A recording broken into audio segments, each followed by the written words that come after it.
오늘 말씀의 제목은 하나님 앞에서 바르지 못한 마음입니다. 우리 지난주 아까 얘기한 것처럼 사도행전 8장을 시작해서 봤는데요. 간단한 내용은 빌립이라고 하는 7 집사 중에 한 명이 사마리아라고 하는 지역으로 가서 전도를 하고 사역을 했던 그런 이야기가 나와 있었습니다. 그래서 어떻게 무슨 사역을 했는지 이런 것들에 대해서는 저희가 자세히 이렇게 보진 않았지만 그 본문을 통해서 교회가 무엇인지에 대해서 거기서 묘사하고 있는 사마리아까지 이렇게 확장되어지고 있는 교회의 모습을 보면서 교회론에 대해서 생각을 했었던 것을 우리가 잠시 머릿속에 상기를 하면 좋을 것 같습니다. 그래서 사도행전이 교회를 이야기할 때 두 가지 교회를 구분 없이 그냥 교회라는 명칭으로 쓴다라고 이야기를 했었죠. 하나는 우주적인 교회였고요. 늘 승리하고 완성을 향해서 전진하는 그런 교회가 있었고요. 다른 말로는 천상교회라고도 부른다라고 이야기했고, 또 하나는 지역교회, 영어로 로컬 처치라고 얘기를 하는데요. 지역교회 혹은 조직교회라고 하는 것이 있어서 이것은 실제 이 땅의 시간과 공간 가운데에 하나님을 믿는 믿음의 백성들이 특정 지역에 같이 하나님을 예배하기 위해서 모이는, 예배가 뭔지도 우리가 얘기를 했었죠. 예배는 단지 종교 외식이 아니라 하나님이 구원하신 것에 대해 감격하여 그것을 서로가 서로에게 증언하는 그런 모임이 예배라고 이야기를 들었는데, 그렇게 모이는, 그 지역에서 그렇게 모이는 모임을 지역교회 혹은 조직교회, 또 다른 말로는 지상교회라는 이야기를 드렸습니다. 그래서 그 교회는 우주적 교회랑은 좀 다르게 역설적인 모습이 동시에 공존하고 있다라고 말씀을 드렸죠. 그래서 천상교회가 가지고 있는 그 영광과 또 세상 사람들로부터 받는 칭찬, 그들에게 베푸는 권능, 이런 것들이 있는 반면에 동시에 세상이 아직 예수를 다 알지 못하기 때문에, 아직은 죄의 권세가 이 세상 가운데 가득 차 있기 때문에 그들은 박해받기도 하고 고난받기도 하고 억울하게 옥살이를 하거나 순교하는 죽음을 체험할 수도 있다라고 말씀을 드렸습니다. 그래서 사도행전에 나오는 여러 가지 교회의 모습들이 이 두 가지를 각각 이야기하면서 이 교회라는 표현을 쓸 때가 있기 때문에 헷갈리지 않는 것이 좋다라고 이야기를 했고요. 어쨌든 교회라고 하는 것을 우리가 우리 마음속에 생각할 때는 어떤 조직이 있어야 되고, 반드시 그 안에 어떤 사람들이 직책을 맡아야 되고, 장소를 가지고 있어야 되고, 이런 것과는 사실은 좀 많이 떨어져 있다라고 이야기를 드렸어요. 지역교회마저도 사실은 초대교회에는 그 모임만을 위한 장소를, 건물을 따로 가지지 않았고요.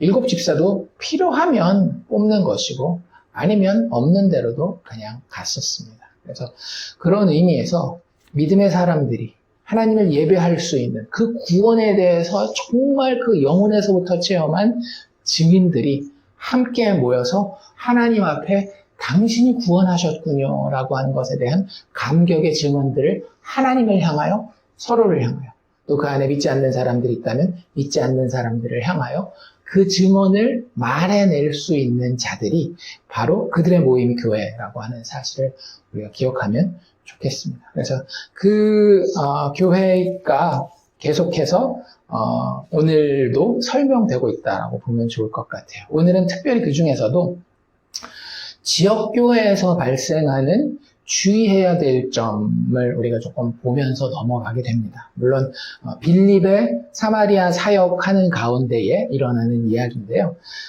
예수님의 비유 중에 이런 비유가 있었던 거 기억나세요? 알곡과 가라지의 비유. 마태복음 13장에 보면 여러 가지 비유 중에 알곡과 가라지 비유가 있어서 주인이 뿌려놓은 밭에 알곡만 자라는 게 아니라 가라지도 같이 자라는 것을 보게 됩니다. 그래서 종들이 뭐라고 얘기를 해요? 우리가 가서 저 가라지를 다 뽑아버릴까요? 얘기를 했더니 끝날 추수 때까지 남겨두어라. 너희가 뽑다가 잘못해서 알곡까지도 뽑을 수도 있다 라는 그 이야기를 하셨던 그 비유와 상당히 비슷한 상황을 오늘 우리는 사도행전 8장에서 만나게 됩니다. 그래서 천상교회는 이런 일이 없죠. 천상교회는 반드시 누구만 속해요? 예수를 믿는, 흔히 이야기하는 saving faith, 구원받는 믿음을 소유한 사람만 속하게 돼요. 그런데 지역교회, 조직교회, 지상교회는 그것과는 좀 다르게 아직 마지막 추수 때까지, 예수 그리스도께서 재림하실 때까지 알곡과 가라지가 섞여 있을 수 있다라고 이미 예수님께서 이야기를 하셨어요. 그리고 오늘 우리는 이 교회, 사마리아 교회의 모습에서 그런 모습을 보게 됩니다.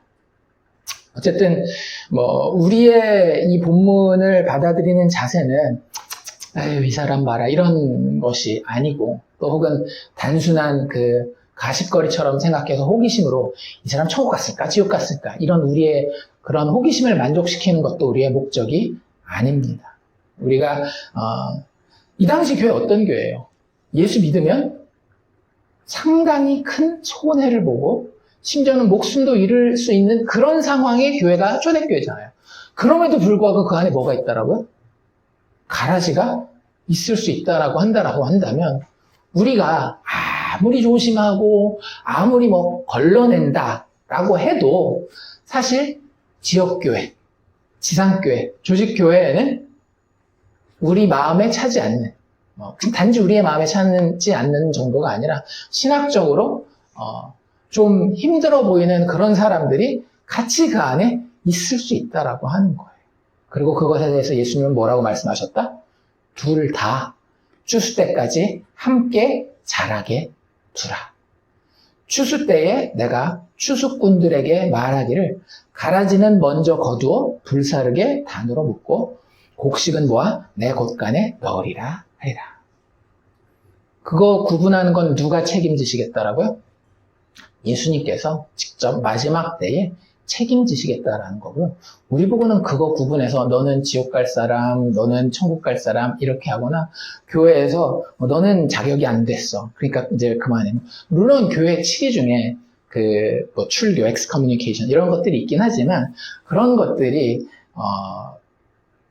누가 구원받았다 못 받았다 이런 것들에 대해서 이야기하기보다는 우리가 오늘 다루려고 하는 교회에서 계속 강조해야 하는 하나님 앞에서 바른 마음을 교회에 공식적으로 선포하는 그런 도구로서 칠이나 이런 것들이 있는 것이지, 그 사람들이 구원을 받았네 못 받았네를 알고기나 가라지네를 우리가 판단하기 위해서 하는 것들은 아니라고 하는 것을 알아야 합니다.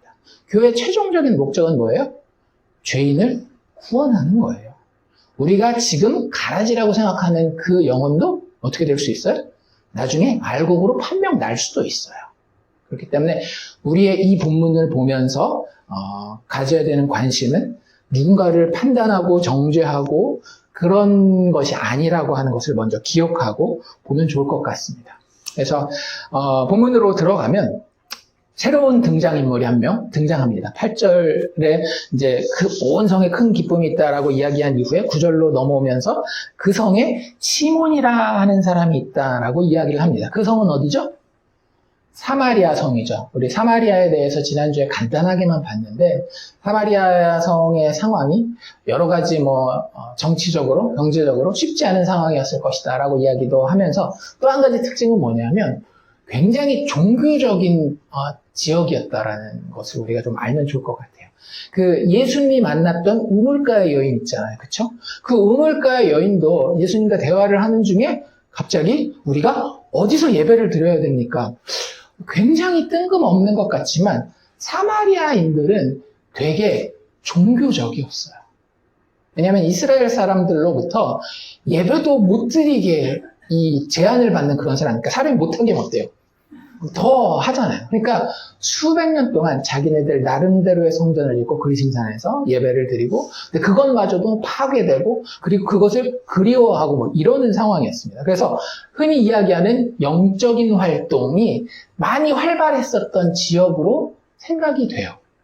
그래서 마술이라고 하는 게 우리가 흔히 요즘에 보는 그 쇼로서의 마술이 아니라 실질적으로 어떤 초자연적인 능력을 보여주는 그런 존재로서의 마술을 행하는 시몬이라고 하는 사람이 여기 9절에 등장합니다. 그래서 그 어떤 성경 번역본에는 이 마술사 시몬을 사이먼 the Magus라고 불러요.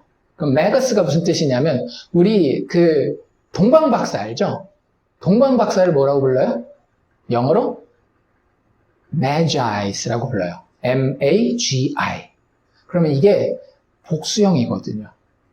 cactus, cacti. 선인장의 단수 복수가 U, S, 그 다음에 뭐 I 이렇게 바뀌는 것처럼 Magi, Magus. 이게 단수와 복수거든요. 그러니까 결국 우리가 동방박사는 되게 어떻게 생각해요?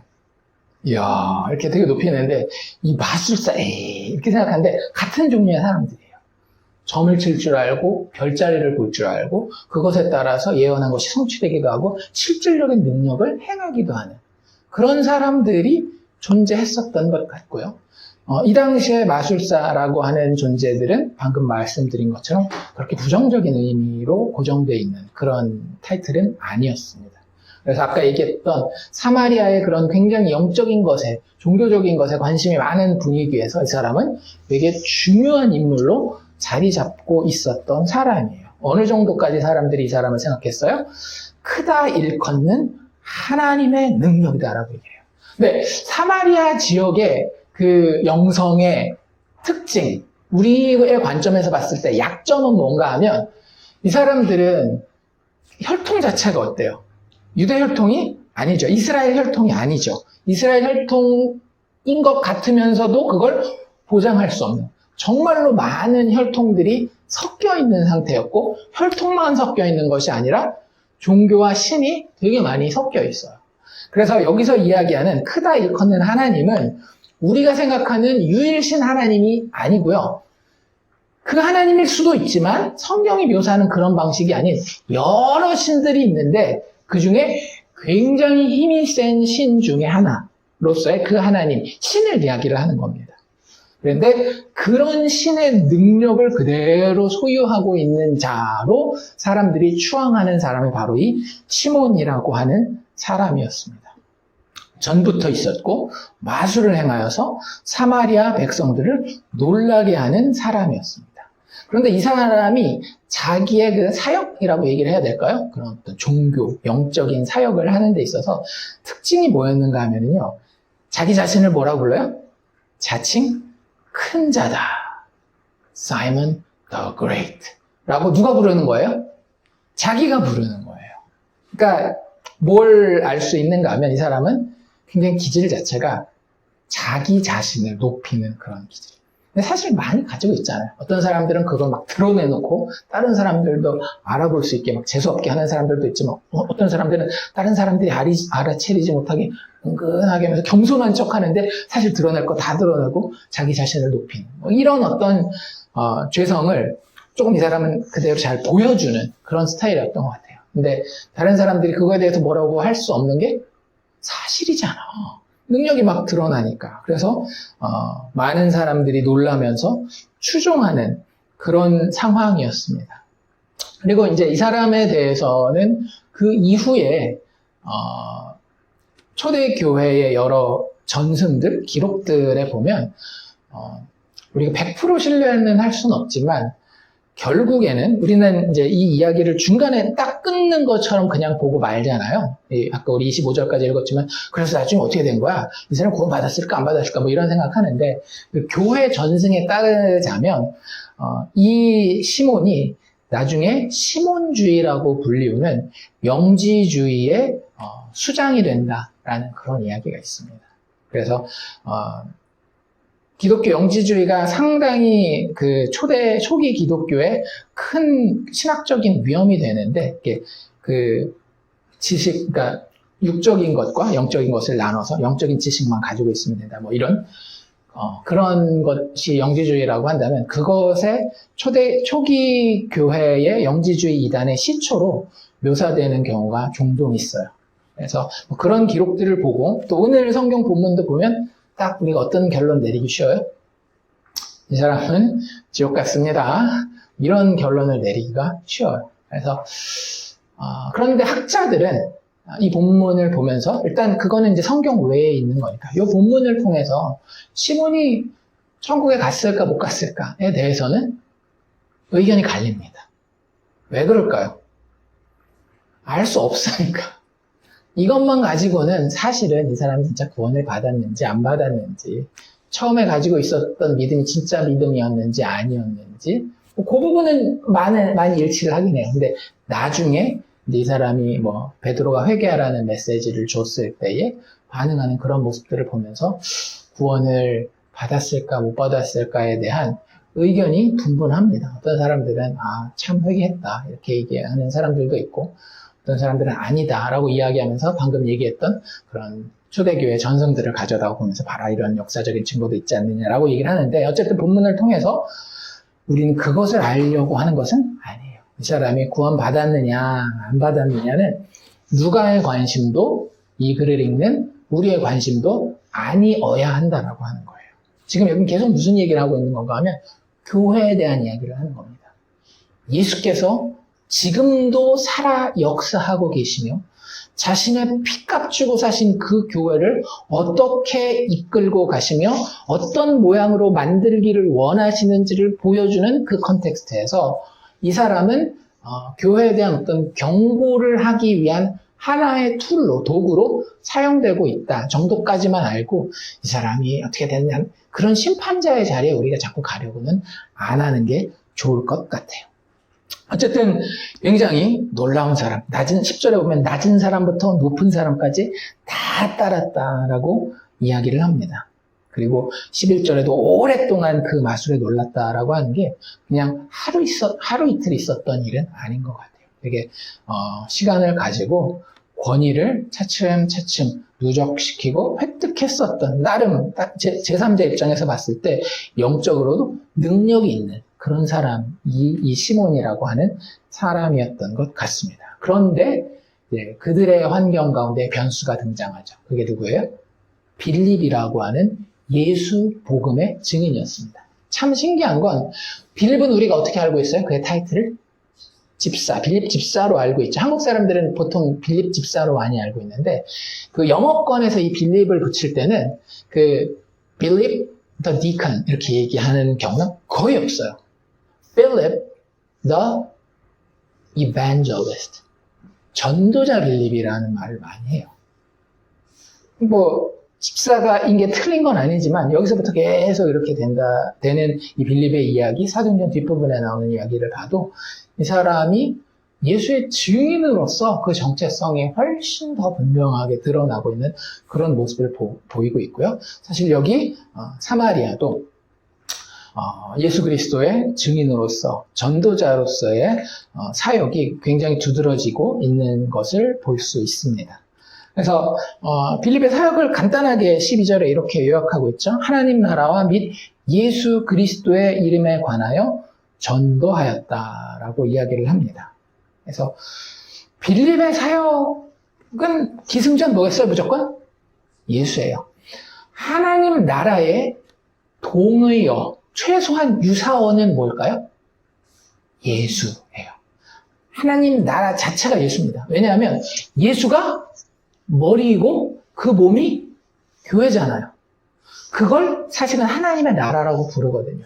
그런데 그 대표로 부른다면 누구를 이 이름으로 부를 수 있는가 하면 예수라고 하는 존재를 그 몸 전체, 머리를 포함한 그 몸 전체의 대표격 타이틀로 쓸 수 있다라고 하는 거죠. 그래서 하나님 나라에 대한 다양한 사회학적, 역사적 이런 이야기를 할 수 있고 그런 어떤 이야기들이 정당할 수 있지만 그냥 간단하게 이야기한다면 하나님 나라는 그 예수 그 자체입니다. 그리고 우리가 그 예수 안에 영적으로 한 영혼으로서 속하는데 한 영혼만 속하는 게 아니라 그 영혼들의 모임이 예수에게 속한 것. 이것이 하나님 나라라고 하는 거예요. 그래서 어떻게 우리가 그 하나님 나라에 속하게 되었는지, 어떻게 우리가 아무 자격 없고 아무 능력 없지만 예수께서 죄인들을 위해 십자가에 죽으시고 다시 살아나심으로 하나님께서 약속하신 그 약속을 이 그리스도 왕이신 예수를 통해서 성취하였고 그것이 성령을 통해서 우리 안에 믿어지는 것, 이것이 하나님 나라거든요. 그래서 그 하나님 나라와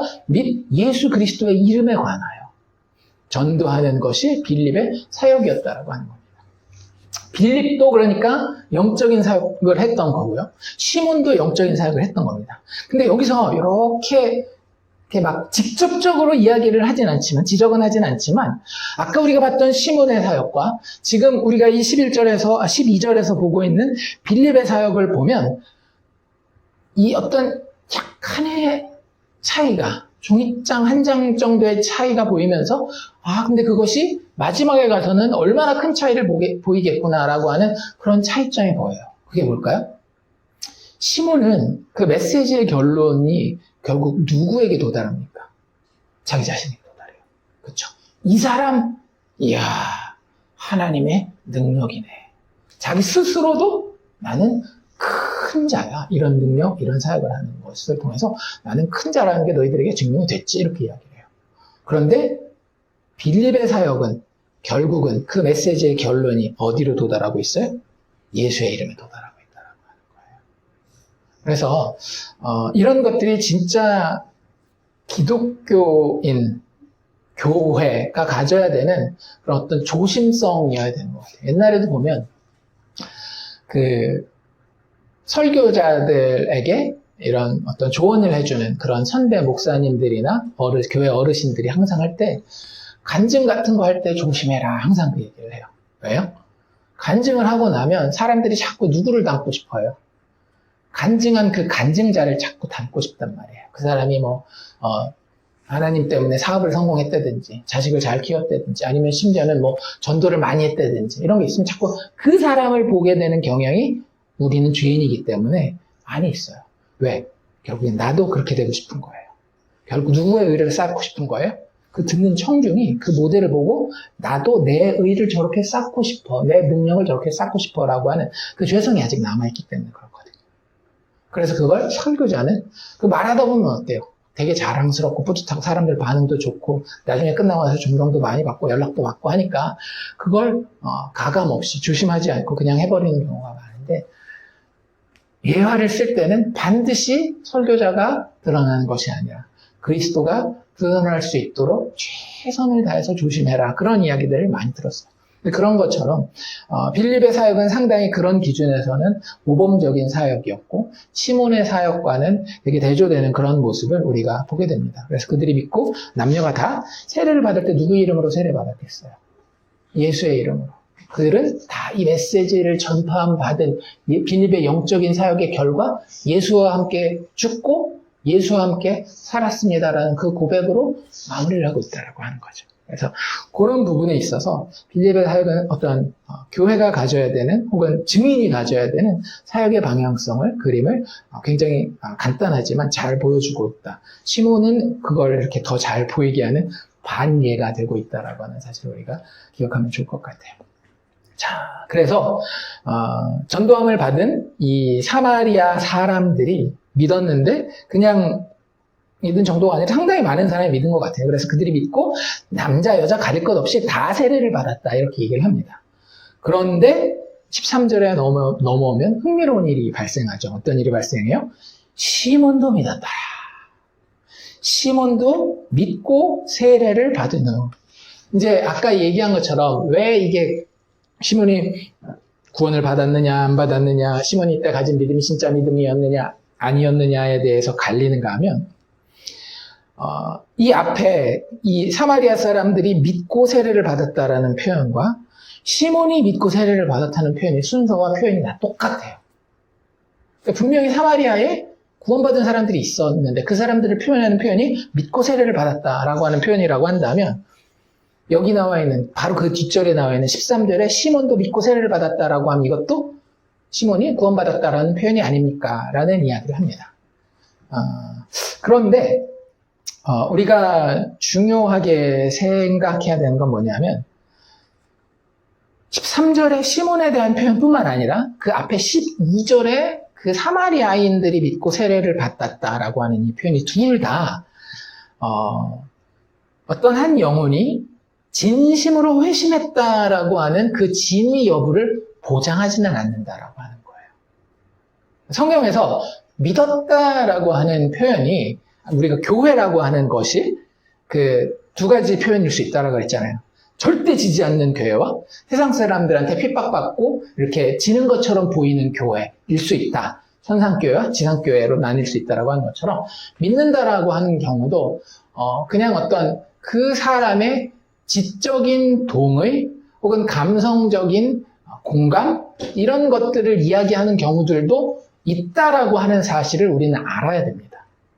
여기만 그런 것이 아니라 가장 대표적인 경우에 요한복음에 가면 요한복음 2장인가요? 거기 보면 사람들이 예수님을 믿고 따라요. 근데 예수님이 뭐라 그래요? 그들에게 자신을 맡기지 않으셔요. 그들을 신뢰하지 않기 때문에 그들에게 자신을 맡기지 않는 모습을 보입니다.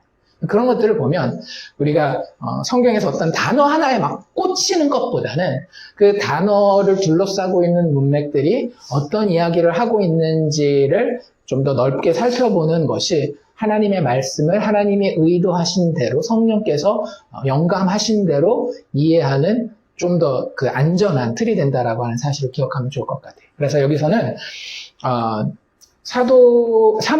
사마리아인들의 믿고 세례받은 것도 시몬이 믿고 세례받은 것도 그 자체로는 이 사람들이 정말 구원받았는지 안 받았는지는 보장해 줄 수 없다라고 하는 사실을 기억하면 좋을 것 같습니다. 근데 어쨌든 이게 이제 쉽지는 않은 이유가 뭐냐면 시몬이 믿고 세례만 받은 게 아니에요. 다른 사람들은 거기까지만 묘사했잖아요. 근데 시몬은 어때요? 거기서 한 수 더 떠서 전심으로, 이 마음이 진짜 얼마나 막 감격을 했는지 전심으로 빌립을 따라다니고 그 나타내는 표적과 큰 능력을 볼 때마다 어때요? 막, 우와, 막 놀라는 이런. 우리 흔히 얘기하는 뭐예요? 은혜를 받는 거죠.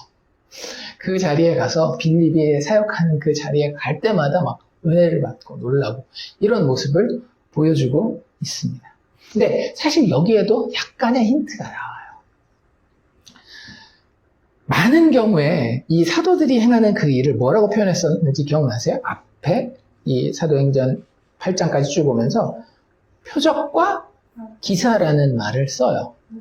근데 여기서는 표적과 기사라는 말이 사실 이 능력과 크게 다르진 않거든요. 근데 표적과 앞에 한마디를 더 붙여서 큰 능력을 보고 놀랐다라고 이야기를 합니다. 그러니까 살짝이지만 사실은 누가는 여기서 이 시몬이 가지고 있는 어떤 마음의 방향성을 보여주고 있는 거예요. 뭐에 관심이 많은 것 같아요? 겉으로 드러나는 큰 능력에 관심이 있었던 거예요. 표적으로서 예수라는 이야기를 찾아가는 그런 방법이구나라는 어떤 그런 지식이 약간은 있었겠지만 방점은 어디에 찍히는 거예요? 이 표적을 통해서 예수를 깨닫는 것보다는 이 큰 능력을 통해서 뭔가 얻을 수 있는 실용적인 이득에 이 시몬의 믿음의 방향성, 흔히 이야기하는 그 믿음의 방향성이 정해져 있다라고 하는 것을 볼 수 있습니다. 그래서 시몬이 하는 이런 여러 가지 대사들이 지금 우리가 읽은 부분부터 시작해가지고 이 본문 끝날 때까지 25절까지 시몬이 여러 대사를 하거든요. 거기에는 뭐가 하나도 없는가 하면 예수 그리스도에 대한 신앙 고백이라든지 자신의 하나님 앞에서의 죄인됨에 대한 회개가 한 번도 등장하지 않아요. 그러니까 나머지 다른 사람들이 이렇게 하나님 앞에 돌아올 때는 이런 대화를 통해서건 뭐 이런 것들을 통해서건 예수에 대한 신앙 고백 그리고 그 예수의 구원이 필요할 수밖에 없는 죄인으로서의 죄에 대한 고백, 회개 이런 것들이 항상 등장하거든요. 근데 시몬의 이 사건에서 특별히 시몬의 대사를 통해서는 이런 내용들이 예수에 대한 신앙 고백이라든지 자신의 죄인됨에 대한 회개 이야기가 전혀 나오지 않는 것을 우리에게 보여주고 있습니다. 어쨌든 누가는 거기서 이 시몬이 진짜 믿은 거다, 가짜 믿은 거다라는 결론을 딱 내려서 우리에게 보여주지는 않고요. 14절에서 또 다른 장면을 전환시킵니다. 어떤 장면이에요? 사도들이 12사도들 중에 특별히 2명의 사도가 이 사마리아를 방문하게 되는 장면이 살짝 전환이 됩니다. 보면 예루살렘에 있는 사도들이 그 당시에 마띠아를 포함한 12사도가 예루살렘에 있었죠. 그런데 그 사도들이 사마리아도 하나님의 말씀을 받았다. 이 사마리아라는 표현은 뭐예요? 교회를 얘기를 하는 거죠. 사마리아 교회를 이야기를 하는 겁니다. 그래서 사마리아 교회가 하나님의 말씀을 받았다. 그러니까 교회가 드디어 생긴 거예요. 교회가 생긴 유일한 그 조건 한 가지는 뭐예요? 하나님의 말씀을 받은 거예요. 그러니까 그 사람들이 드디어 건물을 샀대. 드디어 목사님을 청빙해서 목회자를 세웠대. 그런 게 아니라 사마리아라는 동네에 어떤 사람들이 생기기 시작했다라고요? 하나님의 말씀을 받은 사람들이 생겼다라고 하는 거예요. 이게 그들이 가진 지역교회 교회론인 겁니다. 지역교회는 다른 어떤 것들이 필요한 것이 아니라 우리가 지난주에 했던 표현대로라고 한다면 하나님을 믿는 믿음의 사람들의 모임, 여기 나와 있는 표현대로라면 하나님의 말씀을 받은 사람들, 그 말씀의 내용이 뭐예요? 예수 그리스도. 우리를 위해 오셔서 죽으시고 고난받으시고 십자가에 죽으셔서 우리의 죄값을 다 치르시고 하나님이 약속하신 대로 다시 살아나셔서 영광스러운 왕으로 그리스도로 증명되신 그 예수에 대한 말씀을 받아들인 사람들이 있으면 이제 거기 뭐가 생긴 거예요? 교회가 생긴 거예요. 심지어 그게 한 사람, 두 사람이라 할지라도. 그래서 그 말씀을 받았다라는 이야기를 듣고 12사도 중에 누구를 보내요? 베드로와 요한을 보내게 됩니다. 기존 교회 혹은 그 교회의 리더십의 가장 큰 역할 중에 하나가 뭔지를 여기 살짝 보여주고 있는데요. 뭐겠어요? 하나님의 말씀이, 즉 예수 그리스도 은혜의 복음이 제대로 전해졌는지를 확인하는 것이 교회, 기존의 교회 혹은 교회 리더십이 가져야 되는 가장 중요한 책임 중에 하나입니다. 왜 다른 사람들이 안 가고 굳이 12사도 중에 이 사람들이 갔겠어요? 예수와 함께 3년 동안 그 공생애를 체험해서 예수가 어떤 일을 하셨는지 그리고 부활 이후에 그 예수를 체험함으로 성령의 세례를 받음으로 그 예수가 어떤 의미를 가지고 우리 안에서 지금도 역사하고 계시는지를 가장 정확하게 아는 사람들이 사도들이기 때문에 이 사도들 중에서 베드로와 요한을 보낸 것입니다. 그래서 사마리아 교회가, 왜? 사마리아는 아까도 얘기했던 것처럼 그 사람들이 종교 생활을 조금 더 열심히 한데 이거 가지고는 부족하거든요. 그 사람들은 워낙 종교심들이 많았었던 사람들이기 때문에. 그래서 그 사람들의 신학의 내용이 진짜 제대로 된 예수 그리스도를 그리스도로 고백하는 그 신앙인지를 확인하기 위해서 사도들이 직접 두 사람을 파송해서 베드로와 요한이 가게 되는 것입니다. 그리고 가서 봤더니 정말 빌립의 사역이 아름다운 열매를 맺는 것을 보게 되죠. 그리고 그들이 내려가서 15절을 보면 그들을 위하여 사마리아 교회 그 성도들, 그 공동체를 위하여 성령 받기를 기도합니다. 이거 뭐겠어요? 다시 한번 물어봅시다. 우리 이 성령론도 제대로 우리가 알고 있어야 되니까. 빌립이 전도했을 때 구원받은 사람이 있었겠어요? 없었겠어요? 있었겠죠. 뒤에 어떤 표현이 나와 있는가 하면 오직 주 예수의 이름으로 세례만 받았다. 예수의 이름으로 세례를 받은 사람이 있었다라는 거예요. 그럼 그들 중에 믿음을 고백한 사람이 있었다라는 겁니다. 물론 아까도 얘기한 것처럼 세례 자체가 그 사람의 saving faith, 구원받는 믿음을 보장하는 것은 아니지만 그 가운데 분명히 구원받는 사람은 있었던 거예요. 그럼 여기서 이야기하는 사도들이 그들을 위해서 성령 받기를 위해 기도한다는 건 뭘 얘기를 하는 거겠어요? 우리가 사도행전 2장에서 봤던 성령 세례, 성령 충만에 대한 이야기를 하는 겁니다. 특별히 어떤 한 개인에 대한 이야기가 아닌 공동체로서 그것을 체험하는 것. 혹은 공동체 전체가 체험하진 않더라도 공동체 안에서 공동체를 배경으로 하는 한 개인이 성령의 충만함을, 성령의 세례를 받는 것을 위해서 기도한다라고 이야기를 하는 겁니다. 그래서 다시 우리 이야기를 하지만 예수 믿는 것은 성령의 도우심이 반드시 있어야 합니다. 그렇죠? 그래서 그건 우리가 성령의 내재, 성령의 중생케 하심의 역사예요. 그건 우리에게 예수 믿는 고백이 있으면 이미 성령의 역사가 있다는 것을 확인하고 그 성령은 우리에게서 떠나지 않아요. 하지만 교회가 계속해서 사모해야 되는 것은 뭐예요? 그 성령이 우리 안에 충만하는 것이에요. 우리가 흔히 얘기하는 영적으로 충만한 걸 이야기를 합니다. 영적으로 충만한 건 뭐예요? 예수를 더 현실다운 현실로 내 마음 가운데 인식하여서 그분을 더 알기를 사모하고 그분을 더 사랑하게 되는 그러한 우리의 영적인 상태를 이야기를 합니다. 그것을 위해서 기도하는 겁니다. 뭐 다른 표현으로 한다면 영적인 체험이라고 이야기를 해야 되겠죠.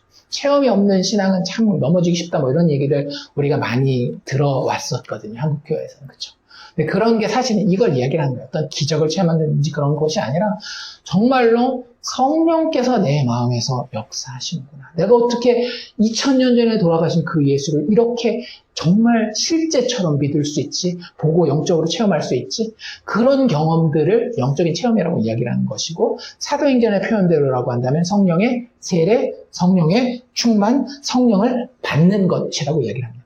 그래서 여기서 성령을 받는다는 건 처음 성령이 나한테 오는 걸 이야기하는 게 아니라 성령이 이미 나에게 구원받은 그 순간 성령 세례라고 이야기를 합시다. 이렇게 조직 신학에서 표현하는 표현, 성령 세례로서 우리에게 이미 오셨는데 그분이 충만하게 되는 그런 경험을 이야기한다고 보시면 돼요. 그리고 그것도 사실은 필수예요. 우리가 계속 쫓아야 하는 필수. 그래서 그것을 위해서 기도하는데 16절에 보면 방금 제가 설명드린 거죠. 아직 한 사람에게도 성령을 내리신 게 없다. 공동체로서 이 성령의 충만함을 체험한 일은 없는 것 같아요. 오직 주 예수의 이름으로만 세례를 받았을 뿐이라. 그래서 예식적으로 받는 일이 있었고 그 가운데에는 아직 구원받는 믿음이 아닌 상태에서 주변의 분위기에 따라서 세례를 받은 사람들도 있었을 것 같고요. 추측해보자면. 그것과는 다르게 진짜 성령께서 역사하셔서 그 영혼으로 예수를 구원자로 고백하는 사람들도 있었을 것 같아요. 근데 어쨌든 이 성령의 충만함을 공동체로서 체험하는 그런 경험은 없었는데 이에 두 사도가 그들에게 안수하며 이렇게 머리에 손을 얹고 기도하는 것을 안수라고 이야기를 하잖아요. 안수하며 기도할 때에 이들이 성령을 받는 것이 눈에 보이는 이 현상으로 체험된 겁니다. 때로는 성령의 충만함이 보이지 않는 그런 모습으로 이렇게 체험되기도 하지만 우리가 사도행전 2장에서 봤다든지 아니면 여러 교회 역사에서 부흥의 시기를 통해서 봤다든지 이런 것처럼 눈에 보이는 현상으로도 드러나기도 하는데 여기서는 눈에 보이는 현상으로 어떤 거였는지는 안 나와 있기 때문에 우리는 모릅니다. 방언을 했는지 치유의 은사를 베풀었는지 뭘 했는지는 우린 몰라요. 근데 그게 다른 사람들의 눈에 볼 때에 분명히 보일 정도로 성령을 받는 일이 이 사마리아 교회에 일어나게 되고요. 그걸 가장 관심 있게 주목해서 쳐다본 사람은 누구겠어요? 시몬이었어요. 시몬은 항상 여기에 관심이 있었거든요. 자칭 큰 자요. 사람들이 이야기하기를 지극히 높은 하나님의 능력이라고 하는 그것에 이렇게 꽂혀 있는 사람이기 때문에 그것에 되게 큰 관심을 가지고 제대로 된 신앙이었다라고 한다면 하지 말아야 될 말을 해버리고 말죠. 18절에 시몬이 사도들의 안수로 성령 받는 것을 보고 어떻게 합니까? 돈을 이렇게 쭉 찔러주죠.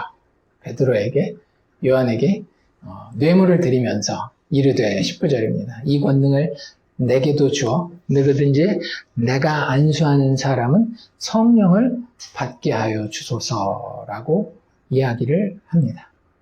뭐 하고 있는 거예요? 돈 주고 사도들이 보여준 이 능력을 사려고 하고 있는 것이죠. 그래서 이것에 대해서 우리는 두 가지로 시몬이 가지고 있었던, 이 앞에는 아직 클리어하게 보이지 않았던 시몬의 신앙의 색깔이 뭐였는지를 볼 수 있어요. 두 가지가 가장 분명하게 드러나는데요. 하나는 이 표현을 보면 알 수 있죠. 이거 누구한테 주라는 거예요? 나한테 주라는 거예요. 누가 이거 할 수 있게 해달라는 거예요? 내가 안수하는 사람은 성령 받게.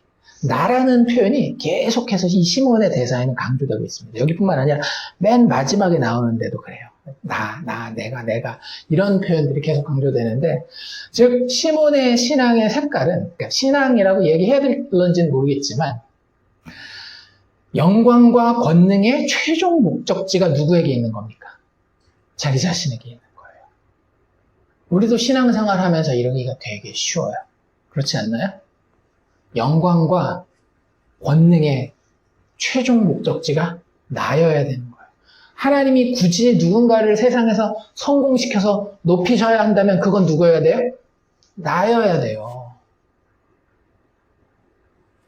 하나님이 능력을 누구에겐가 선물을 주신다라고 한다면 그것도 누구여야 돼요? 나여야 돼요. 영광과 권능의 최종 목적지가 하나님에게 있는 것이 아니라 자기 자신에게 있는 그런 신앙의 색깔을 가지고 있었다라고 하는 거죠. 이것이 바로 조금 이따 이야기하겠지만 하나님 앞에 바르지 못한 마음입니다. 우리가 그렇게 할 자격이, 능력이 전혀 되지 않는데 세상은 우리를 계속 그렇게 세뇌시키거든요. 너희가 조금만 노력하면, 이런 방법론을 쓰면 너희가 이렇게 올라가고 다른 사람에게도 칭찬받을 수 있는 영광과 능력의 자리에 이를 수 있어 라고 하는 그 가치관을 어디에 그대로 들고 오는 거예요? 교회에 그대로 들고 오는 겁니다. 하나님 앞에서 바르지 못하다, 바르지 못한 모습이라고 하는 거죠. 또 한 가지는 뭐냐면 여기 이런 표현 쓰고 있죠. 돈을 주고 산다라는 그런 표현이 나중에 베드로가 하는데 이것은 시몬의 잘못된 신학을 이야기를 해줍니다. 하나님의 선물을 돈으로 얻을 수 있을 것이다라는 생각. 흔히 이야기한다면, 좀 더 신앙적인 이야기로 표현한다라고 한다면 하나님의 구원을, 하나님의 축복을 나의 희생과 헌신과 노력으로 받아낼 수, 성취해낼 수 있다라고 생각하는 잘못된 신학이 있는 거예요. 이걸 다른 말로 뭐라고 얘기를 해요? 행위구원 혹은 율법주의라고 이야기를 하잖아요. 이 사람은 자기가 하나님 앞에 신한테 어떻게 하느냐가 신이 나를 다루는 그 방식을 결정한다라고 생각했던 거예요. 내가 돈을 안 주면 신도 나한테 아무것도 안 해요. 하지만 내가 신에게 돈을 주면 신은 나에게 뭔가를 하는 거죠. 그게 돈일 수도 있고 노력일 수도 있고 희생일 수도 있고 뭐가 되든지 간에 우리가 흔히 하는 행위구원과 율법주의적인 그런 신학이 이 시몬이 가지고 있었던 기본적인 신학이에요. 근데 이건 이상한 게 아니라 예수 그리스도 복음으로 가득한 기독교가 아닌 모든 종교는, 그리고 종교를 가지지 않았다라고 하는 모든 다른 사람들의 인생관은 바로 여기에 기초하고 있습니다. 행위구원과 율법주의. 내가 잘 되는 이유는 뭐예요? 내가 한 만큼. 내가 노력했으니까 당연히 잘 될 것이고, 내가 희생했으니까 다른 사람들이 인정해 줄 것이고, 이런 것들이 기독교를 제외한, 예수 복음을 제외한 모든 종교들이 이야기하고 있는 내용이었고, 이 사람은 지극히 종교적인 사람이었잖아요. 아까 우리가 봤던 것처럼. 그 종교라고 하는 분위기에 휩싸였었던 사람이기 때문에 그걸 기본 마인드셋으로 가지고 있었는데, 예수를 믿는 그 순간에 그걸 버린 거예요? 못 버린 거예요? 못 버린 거예요. 이러면 안 돼요. 예수님 뭐라고 얘기를 하셔요? 새 포도주는 새 부대에다가 담아야 된다. 잘못 담으면 어떻게 된다라고요? 그 부대가 터져버린다. 말이 안 되는 일이 벌어지는 거예요. 그래서 시몬의 이런 돈을 주고 사도의 능력을 사고자 했던 이런 반응은 사실은 이 사람이 어떤 마음가짐을 가지고 있었는지를 보여주는 겁니다. 영광을 자기 자신의 최종 목적지로 삼고 율법주의적 행위구원적 신학을 가지고 하나님의 호의마저도 내 어떤 희생으로, 내 노력으로 살 수 있다라고 하는 그런 생각을 가진, 하나님 앞에서 바르지 못한 그런 마음이 이 시몬에게 있었다라고 하는 겁니다. 그래서 베드로의 평가가 딱 그거예요. 뭐라고 이야기를 합니까? 너 마음이 하나님 앞에서 바르지 못하구나. 21절에 그렇게 얘기를 하잖아요. 하나님 앞에서 내 마음이 바르지 못하다. 그러면서 20절에도 지적한 게, 내가 하나님의 선물을 돈 주고 살 줄로 생각했느냐. 그럼 그 결과는 뭐가 될 것이다? 내 은과 네가 함께 망할 것이다 라고 이야기를 합니다. 세상에서 저주받고 실패하고 병 걸리고 사업 망하고 이런 이야기를 하는 게 아니죠. 그의 영혼이 하나님 앞에서 최종 심판에 이를 수밖에 없다라고 한다. 이 마음을 그대로 가지고 있다라고 하면 그 사람의 영혼은 어디로 결정되는 거예요? 하나님 없는 심판의 자리, 지옥의 자리에 있을 수밖에 없음을 베드로는 선포하고 있는 겁니다. 그를 도와주고 그에게 유익을 가져다 줄 것 같던 돈까지도 같이 가지고 가버리라는 거예요. 그래서 그런 평가가 베드로의 평가였고, 자기중심적이고 행위구원적인 그런 마음이 하나님과는, 예수 그리스도와는, 하나님의 나라와는 아무 관계가 없다. 여기 보면 네가 관계도 없고 분깃될 것도 없다라고 하면서 아주 엄하게 이러한 마음가짐이, 혹은 이러한 생각이, 혹은 이러한 신학의 내용이 교회와는 양립할 수 있다, 없다? 없다라는 거예요. 그러니까 지금 제가 계속 말씀드리잖아요. 이건 뭐에 대한 이야기다? 예수 그리스도 교회에 대한 이야기라고 말씀드렸잖아요. 어떤 사람이 구원 받느냐 안 받느냐 이거에 대한 이야기가 아니에요. 지금 하나님이 예수 그리스도 안에서 하나님의 나라로서의 교회를 세워가는데 그 가운데에 어떤 그림을 그리시고 있는지가, 구약의 율법은 룰로서 이렇게 적혀져 있다라고 한다면 사도행전은 내러티브, 이야기를 통해서 그림처럼 묘사하고 있는 거거든요. 그게 바로 그 중에 하나가 오늘 우리가 보고 있는 이런 거라고 하는 겁니다. 자기 중심의 행위구원을 추구하는 이런 것들이 실질적으로 하나님의 나라, 즉 교회와 양립할 수 없다. 그것은 하나님의 저주에 속한 방향성이기 때문에 교회에 이것이 있는 것을 용납하면 안 되는 것에 대해서 오늘 이 이야기는 그림으로 그려주고 있다라고 하는 겁니다. 그런데 문제는 뭐예요? 우리는 천상교회, 우주적 교회가 아니라 지상교회, 이 지역교회, 조직교회를 살고 있기 때문에 뭐와 뭐가 같이 공존할 수 있어요? 알곡과 가라지가 같이 공존할 수 있어요. 이런 일이 벌어지는 것, 이런 생각을 가지는 사람들이 우리와 함께 나도 예수 믿어요라고 얘기하는 것이 자연스럽게 받아들여져야 됩니다. 그 맞다라는 얘기가 아니라 그런 사람들이 얼마든지 있을 수 있어요. 그런데 중요한 건 거기서 우리가 해야 될 일은 가라지를 골라내는 것이다? 아니에요. 그렇게 하면 하나님이 얘는 알곡인데 이럴 사람이 있을 수 있다라는 거예요. 그래서 우리한테는 그 일을 절대 맡기지 않아요. 우리는 그 눈이 뜨여 있지 않기 때문에. 우리가 해야 될 일은 뭔가 하면 교회가 어떤 그림인지에 대해서 계속 이야기해야 되는 거예요. 베드로도 마찬가지입니다. 베드로가 지금 여기 방금 얘기들 있잖아요. 너와 내 은이 함께 망할 것이다. 그 뒤에는 네가 관계도 없고 분깃될 것도 없다라고 얘기하는 이것이 베드로가 심판장이 되어서 너는 가라지네 죽었어 나가버려 이런 이야기를 하려는 게 아니라는 거예요. 베드로가 뒤에 하는 얘기가 뭡니까? 그의 악함에 대한 회개를 촉구합니다. 시몬이 진짜 회개했는지 아닌지가 중요한 게 아니에요. 아까도 이야기를 했지만 이 사람 구원받느냐 안 받았느냐가 아니라 교회는 알곡과 가라지가 있을 것이고 심지어는 알곡도 어느 순간에는 가라지 같은 모습으로 있을 수 있는데 그것을 솎아내고 그것을 제대로 성장하게 해내게 하는 하나님의 방법은 뭐라고요? 올바른 것을 선포한다라고 하는 거죠. 따끔하게 잘못된 것을 꾸짖고 악함에 대해서 회개를 촉구하는 겁니다. 그래서 그 가운데 어떤 일이 일어나기를 원하는 거예요? 하나님이 하나님의 증인들을 보내서 예수 그리스도의 복음에 대해서 다시 한번 강하게 선포할 때에는 죄인들의 자기 죄에 대한 인정과 하나님의 용서를 간구하는 것이 일어나기를 원한다라고 하는 겁니다. 그래서 부흥의 현장마다 뭐가 있어요? 죄의 회개가 놀랍게 일어나지 않습니까?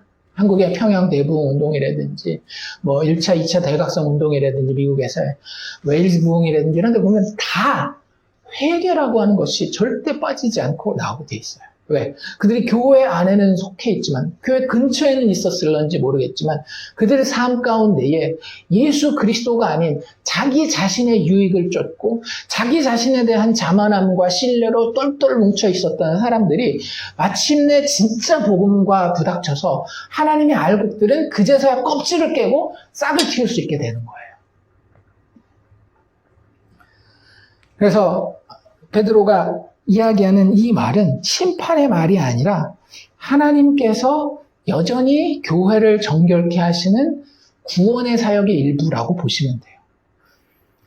22절에 이렇게 이야기를 하고 있죠. 너의 이 약함을 회개하고 주께 기도하라.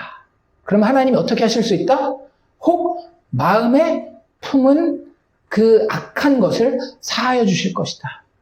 우리가 그 회개기도 할 때마다 읽는 요한일서의 말씀도 어때요? 만일 우리가 우리 죄를 자백하면 그는 미쁘시고 의로우사 우리 죄를 사하시며 우리를 모든 불의에서 깨끗게 하실 것이요. 똑같은 얘기를 하는 거예요. 지금 이 시몬에게도. 우리 성질 같으면 어때요? 네가 어떻게 그럴 수 있어? 넌 인마 저주받아서 지옥에 처박힐 거야. 뭐 네 인생에서 성공하거나 이런 거 상관없어. 내가 영적으로 볼 때 너는 아주 저주받고 낙인 찍힌 놈이야. 이렇게 얘기할 수 있는데 그게 아니라는 거예요. 심지어는 이 시몬을 향해서도 뭐라고 이야기하고 있더라고요?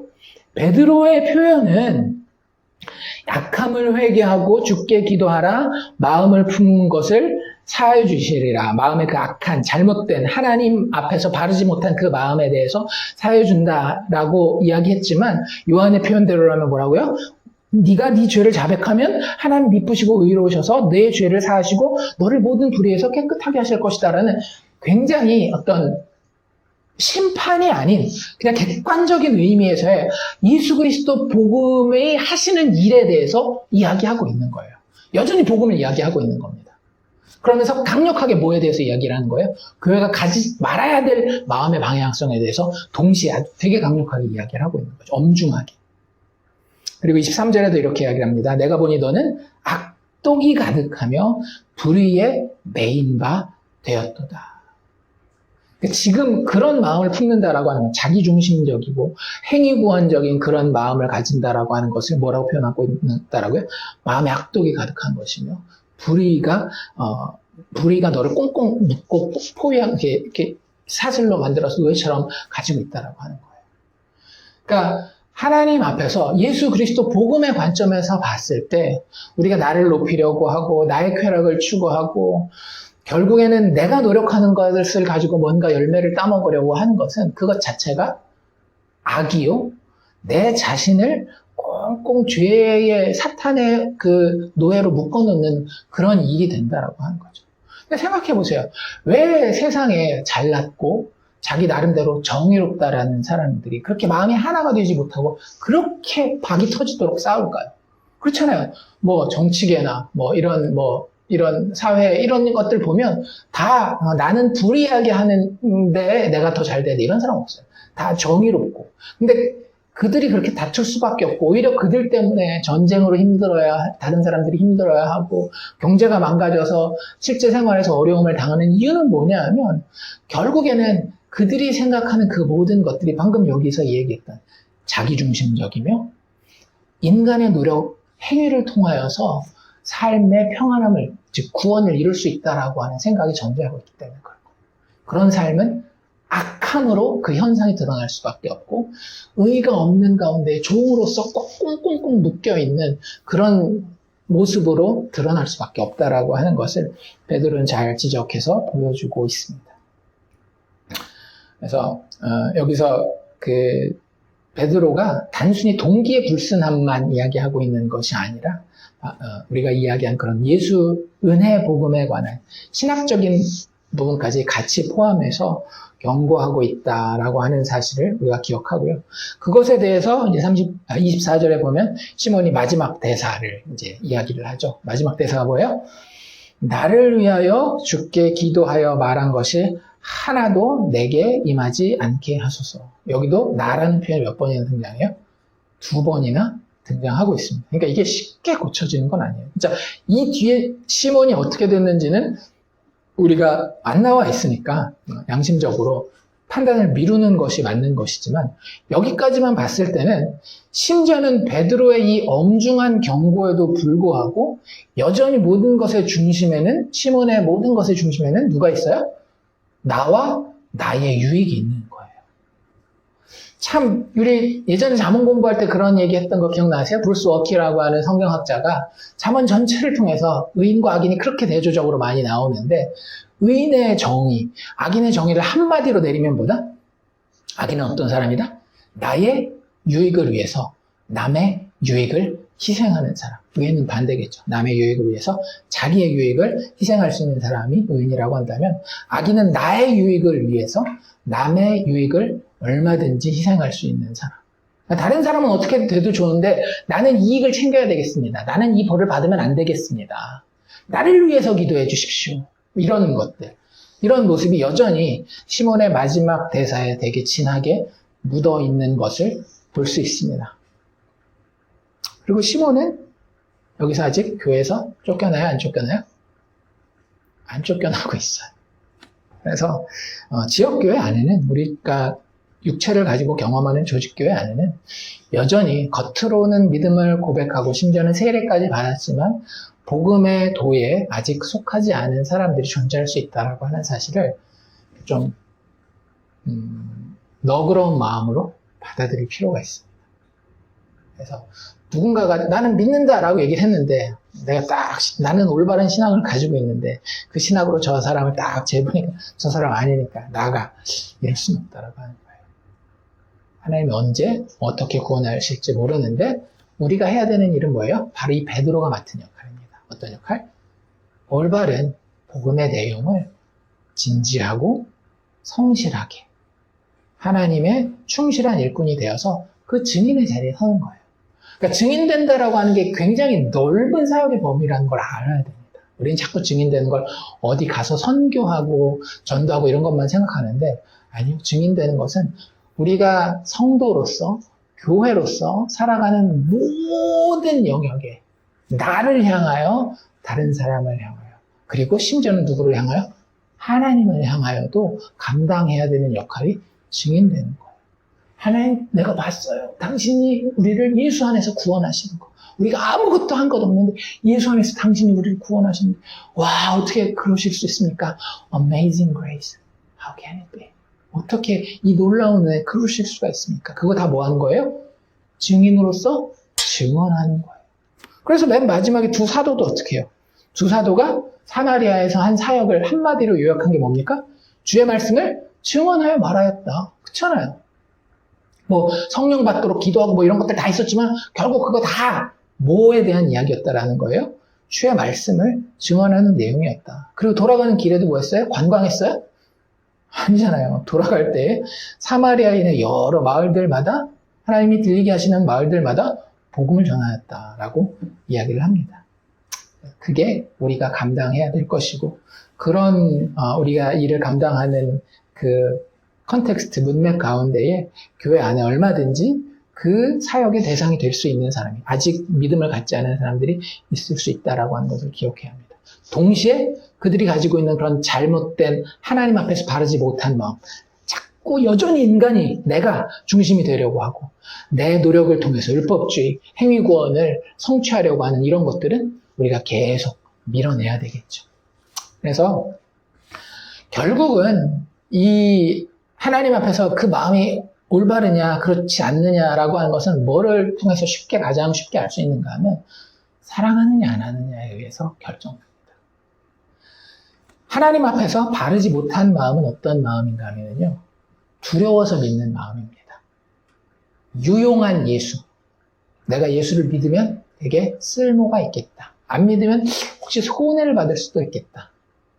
예수를 유용하게 꼭 안 되면 안 될까봐 두려워하는 마음으로 믿는 그런 마음이 있고요. 반대편은 어떤 마음이 있겠어요?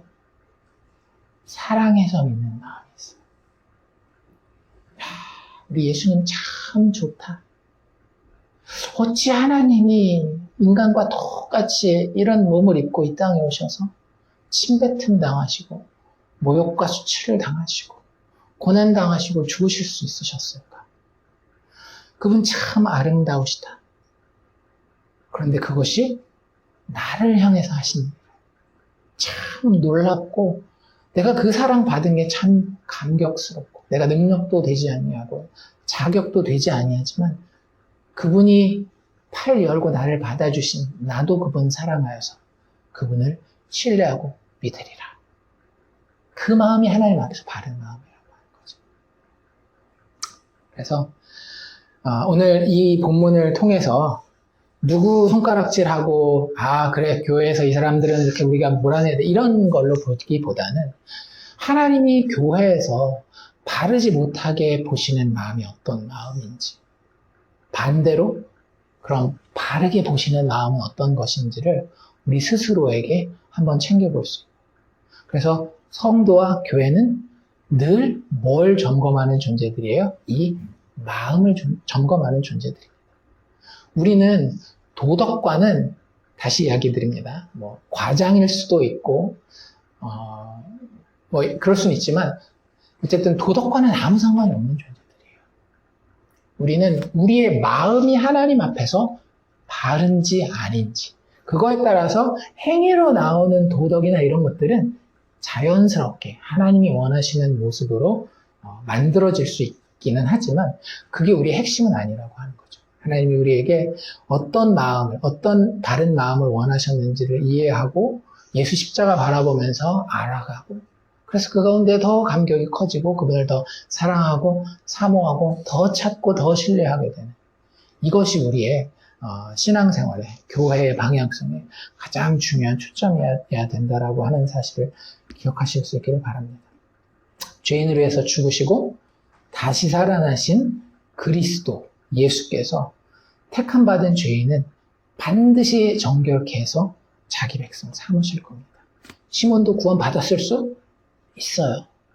그런데 하나님이 그 사람들의 마음을 어떻게 만져가신다라고요? 예수 사랑하도록 만져가신다라고 하는 거예요. 우리는 늘 그 마음 점검해야 되는 겁니다. 죄인의 구원자가 되시는 예수 앞에서 교회와 성도 안에 하나님 앞에 바르지 못한 마음을 우리가 나 스스로에게 교회 안에 허락할 것인지 말 것인지에 대한 싸움을 진지하게 싸울 수 있어야 합니다. 사람 사는 게 다 그렇지 뭐. 신앙생활에도 우리 뭐 그 정도는 서로 이렇게 막 높여주고 그럴 수 있잖아요. 아니, 제가 몇 번 얘기 드리잖아요. 저희 어렸을 때 교회 전통에는 예배 시간에 박수 친다 못 친다? 못 쳤어요. 물론 율법적으로 그러는 건 좀 그렇지만 목적은 상당히 건강하고 좋다라고 생각이 듭니다. 왜요? 모든 영광은 하나님께만 있는 거니까 예수를 보내주신 그 은혜와 자비와 공평과 거룩과 능력의 하나님 그 하나님이 내 마음에 가장 아름다운 존재로 사랑의 대상으로 존재하는지 아닌지 아니면 그렇지 않아도 그걸 내가 내 스스로에게 허락하고 우리 교회 안에서 그런 일들이 일어나도록 허락하는지는 우리가 점검해 봐야 된다라고 하는 거죠.